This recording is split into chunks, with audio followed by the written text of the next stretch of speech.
pero bueno, por suerte hay personas como Marcelo que nos dan un poco más de luz y esperanza. Pero bueno, tenemos en línea a nuestro analista político, Antonio Domínguez. Antonio, ¿qué tal? ¿Cómo estás? ¿Qué tal? ¿Cómo están? ¿Qué tal Luis? ¿Qué tal Cristian? No, estamos sin Luis, Antonio. Estamos No, sin ¿qué Luis. pasó? ¿Eh? ¿Lo perdí, a Luis? Una baja, tuvimos una baja. Sí, andaba con unos problemas de salud, Luis, ya se está recuperando, la semana que viene lo tenemos. Ah, bueno, Eh, no sabía nada. Después en todo caso, sí, me sí, sí. comunico con él. No, igual está bien, está haciendo reposo, así que está en la casa. En los próximos días ya lo tenemos. Acá le estamos bancando la parada. Eh, pero bueno, viste, son las cosas que traen la situación que estamos viviendo. Recién hablábamos con Pereta de cómo esto, ¿no? El falso éxito sanitario, la comparación con países nórdicos, eh, terminó en un fracaso. Ahora, recién decía, y Marcelo acordaba, ¿no? Que chocaron la economía. Sí, Y los problemas que trae esto en la gente, ¿no? La angustia, los comercios cerrados, los problemas en la familia, la plata no alcanza, la comida se está yendo al carajo. sí, sí. Este, y bueno, a ver, Antonio, ¿qué análisis haces y por dónde querés empezar, ¿no? A todo esto que pasó en esta semana que fue turbulento. Y Sí. todavía no terminó. Bueno, el tema de la apuesta, porque fue una apuesta que se hizo a convertirse en el paladín sanitario mundial y ser el profesor de los demás países, entrar en conflicto con los países limítrofes, querer explicarle a Suecia cómo se hacen las cosas. Fue eso, una apuesta, ¿no?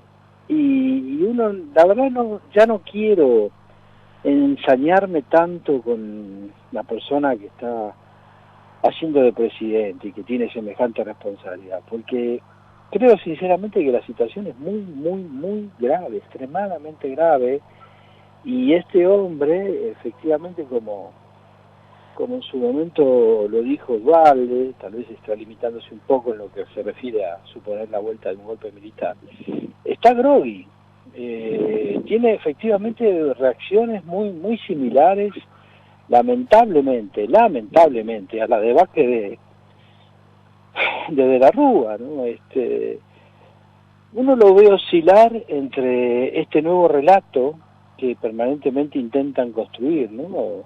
Hoy nuevamente intentó hacerlo, de que yo vine a proteger a los más débiles, yo vine a recuperar la esperanza, cosa que los propios hechos lamentablemente demuestran que no es así, ¿no? Este intento de sumarse ahora al FMI bueno y decir que no va a haber ajuste, ese relato que están empezando a construir y que no tiene nada que ver con la realidad. Desde que comenzó este nuevo gobierno, intentando sacarnos del desastre que nos había dejado Macri, no ha hecho otra cosa que ajustar por todos lados. Han ajustado los jubilados, violando, ignorando olímpicamente la ley anterior macrista, también llamada ley Pichetto, que se consideraba mala. Bueno, esto es peor, esto ni siquiera cumple con esa ley mala, simplemente en forma discrecional el Ejecutivo le da el aumento que él supone, que él quiere, o sea, no cumple con la ley. Están ajustando groseramente a los empleados públicos, ¿no? Después de un año y medio sin paritarias, desde el 31 de mayo del año pasado, estamos en octubre ya del 2020 y les han dado un 7% de aumento en un año y medio. La inflación ya debe estar cercana al 60% acumulado en este año y medio. Y ahora Están ajustando, con la devaluación que está viendo, no sé pero si vos... bueno, justamente el tipo de cambio, vamos solamente al oficial, dejemos de lado por el que seguía la mitad de la economía argentina, porque al tener casi la mitad de la economía argentina en negro, obviamente la mitad de la economía que no está en blanco no puede pretender blanquear sus ingresos accediendo al dólar bolsa o al dólar ahorro cuando se podía, sino que trata de proteger el valor de sus actividades no blanqueadas con el dólar paralelo. ¿En qué otra cosa va a refugiarse Sí. Por lo tanto, es ridículo suponer que el incremento más del 100% del dólar paralelo no tiene influencia en los precios, y la mitad de la economía argentina es negra. Entonces, y además, a pesar de eso, también el dólar oficial comenzó el año creo que a 45, bueno, ya lo tenemos en 80. Y también ajustaron a los acreedores privados, también se les pateó para adelante, gracias a Dios, pero bueno, fue otro ajuste más porque tampoco cobran ellos ni capital ni intereses que tenían pensado cobrar. Entonces el Estado argentino, a diferencia de este relato casi de ficción, de ciencia ficción que están queriendo llevar adelante con el fondo, lo único que hizo este año fue vivir ajustando. Ahora, si le ajustaron a los jubilados, que son casi el 60% o más del gasto público, le ajustaron a los empleados del sector público, que son aproximadamente el 10% del gasto público, y le ajustaron a los acreedores externos, que son el 30% del sector público, quiere decir que todo el gasto del Estado fue ajustado de forma grosera, de forma brutal. Por algo la pobreza real ya está cercana al 50%, porque ahí yo creo que intencionadamente se manipuló la cifra de la UCA pasada, porque el 40,9% es un promedio de los 2 trimestres de este año. Bueno, vos sabés que en relación a eso, perdona que te interrumpa, había sacado un tuit Pinedo donde decía, ¿cómo puede ser? La UCA le da menos pobreza que le daba a Macri. Porque Claro, a Macri bueno, le había dado 41, creo, y a este le pusieron 40. Claro, porque justamente el 49% no es lo que teníamos de pobreza al 30 de junio de este año, cuando terminó el primer semestre. No, al 30 de junio la pobreza ya era del 47,2%.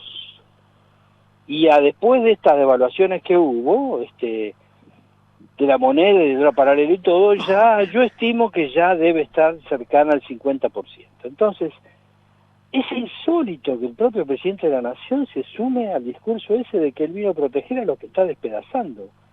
Yo no digo que lo haga a propósito, posiblemente sin ignorancia, o falta de plan, o que efectivamente, como dice Eduardo, no está atravesando un buen momento personal, pero ese relato es insostenible. Y por otro lado, pasamos de ese relato insostenible, de que se vino a proteger a los más humildes y a los más desposeídos, a ya casi 10 años después de haber asumido el poder, no, casi no, ya mañana son 10 meses, perdón. 10 meses después seguimos diciendo que Macri fue un demonio y que hizo todo mal. ¿Qué va a estar los 4 años echándole la culpa a Macri que le toca gobernar? Ya está, ya sabemos que Macri fue un desastre y que por eso perdió las elecciones y ganó él. Bueno, tiene que empezar a gobernar, dejarse con ese relato, ya no es creíble. El hombre cada vez que sale a hablar en un medio de comunicación, el dólar salta 4 o 5 pesos, el dólar paralelo. De manera que la situación es muy angustiante, es realmente desesperanzadora, no se visualiza una reacción en ninguna medida, recrudecen las internas dentro del propio gabinete. La verdad que lo que pasó esta semana con el tema de Venezuela, a ver, como estamos hablando, tenemos casi al 50% de nuestra población en la miseria. Y el gabinete se pone a discutir por si mintió Bachelet cuando dijo que había violaciones a los derechos humanos en Venezuela, o no mintió, con el 50% de nuestra población en la miseria. Entonces, la desconexión de la realidad que tiene el gobierno nacional, o por lo menos gran parte de sus funcionarios, es algo que verdaderamente yo no he visto en otras oportunidades. No he visto que semejante hundimiento en la miseria de todo el país tratemos de discutir filosóficamente si tenemos que negar el informe de Bachelet o por lo menos reconocer que los derechos humanos... hace a lo que es una consecuencia lógica de las contradicciones internas que tiene, ¿no? Porque se hizo lo posible para ganar a como fuera, obviaron ahí todas las semejantes diferencias que tienen, digamos, todas las grandes diferencias que tienen, perdón. Sí. No se puede armar eso. A ver, una cosa pero era que conduciera a Perón a los socialistas y a los liberales, y otra cosa que Alberto Fernández quiera conducir de alguna forma a la izquierda radical que representa el kirchnerismo, su ala más dura, y Massa que representa todos intereses contrarios que ya sabemos cuáles son. Claro, pero por eso, a ver, blanqueemos de una vez si esto pretende por lo menos ser en algún momento un gobierno peronista o no. El peronismo, por filosofía política, además de la cuestión doctrinaria, nunca fue un movimiento alineado. Esto, además de pretender cierta parte del gobierno alinearse, son alienados. Tenemos el 50% de la población en la pobreza. ¿Qué le importa a la gente que está en esa situación? ¿Qué piensan los funcionarios de lo que está pasando en otro país? Primero la prioridad. Primero tratar de hacer un gobierno de unión en esta coalición, de llevarse bien para tratar de sacar este barco adelante que tenemos la mitad de la gente en la miseria. Después, si se quieren perder el tiempo discutiendo académicamente, si hay muchas violaciones humanas, un poquito de violaciones humanas, son todas violaciones humanas, es otra historia, pero primero lo prioritario. A ver, Bachelet es una funcionaria de las Naciones Unidas y una expresidente de un país limítrofe, y que precisamente no era la derecha chilena, no es Piñeira, es Bachelet. Es Bachelet, supuestamente representa lo mismo que ellos dicen que quieren representar. El socialismo, y Fulcacito Terrío, como le dice el turco Asís. Bueno, Bachelet, delegada de las Naciones Unidas para la cuestión Venezuela, hizo un informe donde constató violaciones de derechos humanos. Eso es lo único que se aprobaba o no se aprobaba el otro día. No si Chávez fue un héroe, si Venezuela es la reivindicación de Che Guevara, si vamos a volver a levantar el muro de Berlín. Están fuera de la realidad. No, sí. Aparte, ¿no? Como decís vos, para común de la gente, yo no entiendo todavía qué es lo revolucionario, ¿no? Donde no hay educación, no hay salud, no hay... Pero sí, el pueblo vive del programa CLAP, donde el Estado lo asiste comida. Insisto, el peronismo nunca fue alineado. Entonces, con tal de ir en contra de Estados Unidos, ya no podemos salir a apoyar cualquier cosa. Porque además el peronismo, a pesar de sufrir en determinado momento a los Estados Unidos, al comienzo de su génesis y a su derrocamiento, nunca fue enemigo de los Estados Unidos. Porque si no, la tercera posición y el no alineado hubiera sido un mito. No, realmente Perón y su doctrina creen en eso, creen en una tercera posición. Cuando existía el muro de Berlín o existía la Guerra Fría, creían en eso, nunca fue anti-norteamericano. Que Norteamérica haya hecho lo que hizo con nosotros por cuestión de ser nacionalistas, bueno, también se lo hizo a Getúlio Vargas y a Ibáñez en Chile, no fue que solamente nos lo hizo a nosotros. Ahora, con los dramas que tenemos, con este 50% de compatriotas en la miseria, poner eso como centralidad de agenda, realmente a uno lo hace ver y lo peor, fuera... ¿Cómo? Lo peor es que están todas las condiciones dadas como para... no sé si estrictamente la tercera posición, ¿no? Porque los tiempos han cambiado, pero están dadas las condiciones a nivel geopolítico en donde establecer una relación estratégica tanto con Putin, ¿no? Con Trump, que representa el nacionalismo en Estados Unidos, también si querés con China de alguna forma, ¿no? Siempre tratando de tener beneficios de todas las potencias y a la vez jugando en esto que es la geopolítica, ¿no? En un tándem y en un otro, tratando de llegar a un equilibrio, no alinearse estrictamente. ¿Con qué? Con el desastre que es la economía venezolana, y además mintiendo sobre un informe de derechos humanos de Bachelet. Es un delirio, y que eso sea motivo central de la agenda política y abriendo una grieta de semejante dimensión en el seno del gobierno nacional con el 50% de pobres.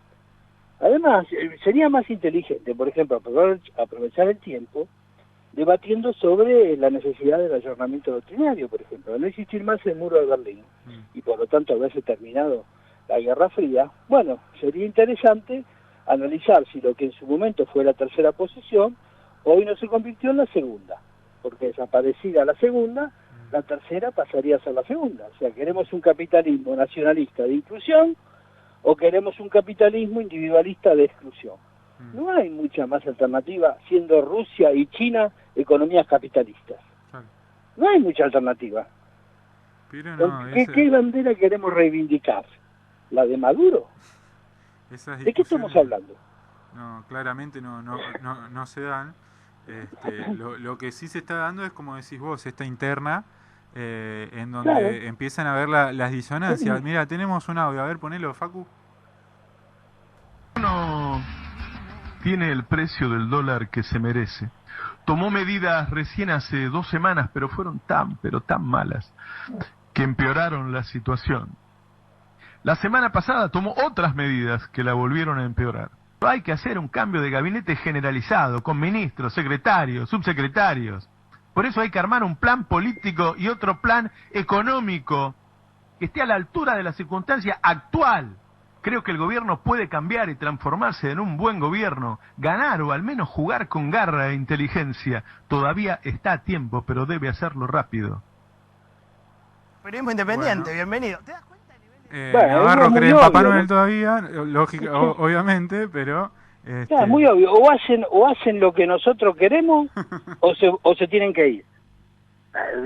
Usaron como disparador esta cuestión venezolana para decirle al gobierno tenés que cambiar a ministros y todo. A ver, falta solamente que le digan a Alberto Fernández y a Massa, bueno, ya los usamos de forros, perdón por la palabra, profiláctico, ¿por qué no se van? No, es de una irresponsabilidad. Es de una irresponsabilidad lo que está haciendo el sector, el accionista mayoritario en términos de voto, vamos a decir, de la actual coalición de gobierno. Ahora, si el accionista mayoritario podía gobernar solo, ¿por qué no se presenta a elección entonces? No, bueno, ¿qué estamos haciendo? ¿A qué estamos jugando? ¿Es creíble que abran una interna toda la semana por una cuestión diferente?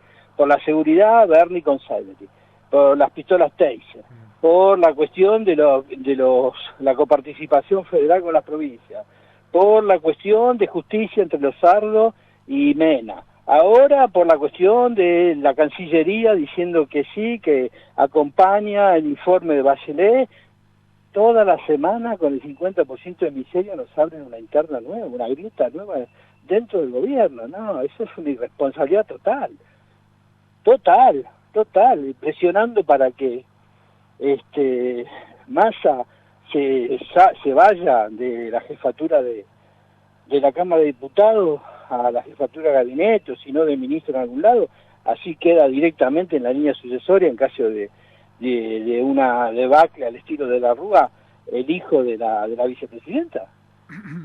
Como no alcanzó ya con tener al padre de la dinastía de Santa Cruz como presidente, brillante presidente, después a la esposa, después a la tía de gobernadora de Santa Cruz, ahora también lo quieren inventar al hijo como también presidente de la nación. Sí, igual yo creo que a Massa no lo sacan de diputados, pero... Bueno, pero sin embargo, desde que fracasó el decreto de expropiación de Vicentín, ahí inmediatamente a continuación empezaron las operaciones para decir que, y bueno, obvio, o sea, estamos en presencia de una secta mesiánica, autista y absolutamente irresponsable. ¿Qué queremos? ¿Llevar al poder otra vez a lo mismo que nos hizo terminar en Macri? A ver, digamos las cosas como son. Néstor Kirchner le sacó al país de encima 70.000 millones de dólares de deuda externa. ¿Está? Con el canje que hizo de otra vez, 70.000. Bueno, cuando Néstor murió, el gobierno de Cristina y Kicillof volvió a tomarlos. Los mismos 70.000 millones que nos sacó de encima Néstor Kirchner, la administración de Cristina Fernández de Kirchner los volvió a tomar. No solo eso, cuando Kirchner murió, había el récord de reservas genuinas, no por swap chinos, genuinas en el Banco Central. En noviembre de 2010 había 53.000 millones de dólares. Se lo fumó todo. ¿De qué estamos hablando? Y encima que se fumaron los 53.000 millones de dólares y tomaron 70.000 millones de dólares, nos hicieron terminar en un cepo. Entonces por eso no hay confianza. La mayoría de la clase media y los empresarios, de los que tienen que apostar, invertir, arriesgar, los conocen. Saben lo que son, saben lo que hicieron. Así que estamos en esta disyuntiva en donde lamentablemente a estos ya 10 meses de gobierno, está fallando el presidente de la Nación. La gente que votó, mucha gente que lo votó, era porque creían lo que él había mostrado, en la independencia, en los juicios que había hecho, cómo había analizado el desmadre total que fue la administración de Cristina una vez que Néstor murió. Creyó en eso, apostó a eso, a no tratar de tener una justicia adoctrinada, sumisa, al delirio del cepo.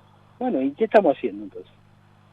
¿Qué estamos haciendo? En el medio de una pandemia, la principal medida parlamentaria que impulsa el presidente es reformar la justicia. Cuando él se cansó de decir que no era eso el camino por donde tenía que ir el cristinismo. Sí. Hacer un cepo todavía muchísimo peor que el que hizo Kicillof. A ver, es que no... como táctica electoral, claramente le funcionó, sí. Pero... A ver, después es de manual de que el poder no se comparte. Esto ya, mirá, lo decía Maquiavelo en El Príncipe hace 600 años. No puedes tener como amigos a quien te instala en el poder, decía él. Porque no le puedes pagar de la forma que él creía. ¿Entendés? Vos no le puedes dar los beneficios que el que te llevó al poder creía. Entonces te tenés que deshacer, por más que cruel que suene, es la política realista, digamos. Sí, bueno, pero más allá de eso, que es cierto lo que vos decís, esta no es la Argentina idílica de los tiempos de bonanza, ¿eh? No, claro. Esta es la Argentina quebrada, sumamente pobre y sin crédito externo ni interno. Entonces acá lo único que nos puede salvar es tener un poder ejecutivo con autoridad, con bon de mando, que se respete la cadena de mando, que tenga liderazgo. Imagínense ahora lo que va a pasar la semana próxima, el sábado que viene, la CGT teniendo que darle poder al poder de un presidente, porque sienten que no lo tiene. ¿Dónde se vio que haya que darle poder artificial inyectado a un presidente porque no tiene poder? Y entonces, si el presidente no tiene poder, ¿quién lo tiene? Acá está fallando la lectura de la realidad, la lectura política, lamentablemente, del presidente de la Nación, porque la otra parte de la coalición de gobierno, uno ya sabe lo que son, ya los vio en ejercicio, ya los vio chocar la Ferrari que dejó Néstor Kirchner con las llaves puestas, ya los vio, ya los conoce, no es que están defraudando a nadie, son eso. El que está defraudando acá, a él mismo incluso, primero que nada, es el presidente de la Nación, que era otra cosa, siempre se mostró como otra cosa. Una persona sensata, racional, reflexiva, analítica, no esto que estamos viendo. No, si no, va a terminar siendo nada. Si entonces o nos mintió antes durante tantos años, criticando el desmadre total del cristinismo sin Néstor, o entonces quiere decir que era esto. Esto no fue lo que votó la gente. Esto nunca lo hubiera votado la gente, esta indefinición. Ya hay encuestas incluso del propio oficialismo que lo dan como máximo hoy con un 42% de intención de voto. O sea, ya perdiendo casi... Cambiamos con el 31%. Y ves, por eso. O sea que ya hoy está en una segunda vuelta. O sea, pierde. Hoy, si esta dinámica de la crisis continúa así, este hombre no llega al 40%. No, es que esto... claramente se va a agravar y no, lógicamente, ¿no? Se va a deteriorar. Aparte es el primer año. Imagínate que Macri, ¿cómo es? El primer año era puro bombo, digamos, era todo el electorado del PRO y los que no eran del PRO también tenía como un 60%, qué sé yo. Alberto lo que supo recolectar ni bien empezó la pandemia ya se le fue todo al tacho y es el primer año, el primero, porque en el primer año te bancan todo, hasta el que no te votó te banca el primer año, en el segundo te quedan los partidarios, si haces las cosas bien después recuperás lo que perdiste, y ahora se le están yendo hasta los propios, porque los peronistas que votaron en esto dicen, no, yo este muchacho no lo vuelvo a votar. Estuvo casi 5 años como jefe de gabinete, desde el 25 de mayo del 2003 hasta el invierno del 2008 como jefe de gabinete. La mayor parte, el 90%, con Néstor Kirchner. ¿No se dio cuenta que la economía de Néstor Kirchner andaba como un relojito?